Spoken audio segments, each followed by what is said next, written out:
EWS कोटे पर supreme court का अहम फैसला। ईडब्ल्यूएस को मिली सीधा हरी झंडी। आर्थिक रूप से कमजोर वर्ग के लोगों को मिलने वाले ईडब्ल्यूएस कोटे पर सुप्रीम कोर्ट ने अहम फैसला सुनाया है। यानी कि अब आर्थिक रूप से कमजोर वर्ग को दिए गए आरक्षण पर सुप्रीम कोर्ट की मुहर भी लग चुकी है। पूरे मामले को सुप्रीम कोर्ट ने 4-1 से फैसले को हरी झंडी दिखा दी। यानी मोदी सरकार द्वारा आर्थिक आधार पर दिए गए 10% आरक्षण को देश की सर्वोच्च अदालत ने सही माना है। ईडब्ल्यूएस आरक्षण पर क्यों था विवाद?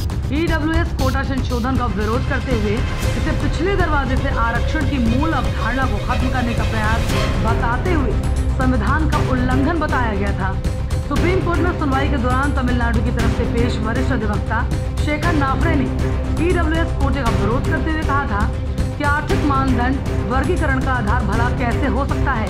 सुप्रीम कोर्ट को इंदिरा सहानी यानी मंडल आयोग के फैसले पर फिर से विचार करना होगा।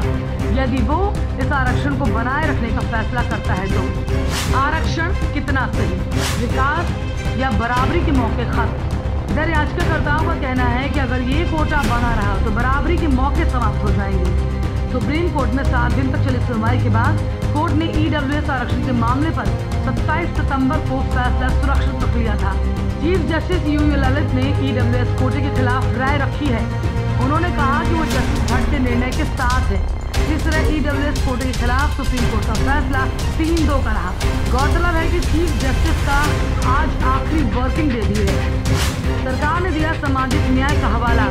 क्या है ईडब्ल्यूएस आरक्षण? मोदी सरकार ने सामाजिक न्याय का हवाला देते हुए साल 2019 के लोकसभा चुनाव से ठीक पहले आर्थिक रूप से पिछड़े सामान्य श्रेणी के लोगों को 10% आरक्षण देने का निर्णय लिया था। संसद के दोनों सदनों से इस संबंध में संविधान संशोधन विधेयक पारित होने के बाद राष्ट्रपति ने भी इस पर मुहर लगा दी थी, जिसके बाद साल 2019 में एनजीओ समेत 30 से अधिक याचिकाकर्ताओं ने सुप्रीम कोर्ट का रुख किया था।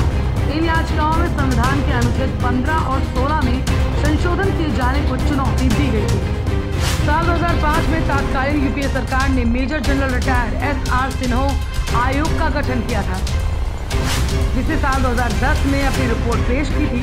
इस रिपोर्ट के आधार पर ईडब्ल्यूएस आरक्षण दिया गया था। आयोग ने अपनी रिपोर्ट में कहा था कि सामान्य वर्ग के गरीबी रेखा के नीचे रहने वाले सभी परिवारों और ऐसे परिवारों जिनकी सभी स्रोतों से सालाना आय आयकर की सीमा से कम होती है, उन्हें आर्थिक रूप से पिछड़ा वर्ग माना जाएगा। आरक्षण के नाम पर क्या है तकरार? ईडब्ल्यूएस का क्या है आधार? आर्थिक आधार पर दिए जाने वाले इस आरक्षण के समर्थन में तर्क ये है कि इससे राज्य सरकारों को आर्थिक आधार पर आरक्षण देने का अधिकार मिलेगा और राज्य का विकास होगा, जिससे कहीं न कहीं स्थिति में सुधार होने की उम्मीद हो सकती है।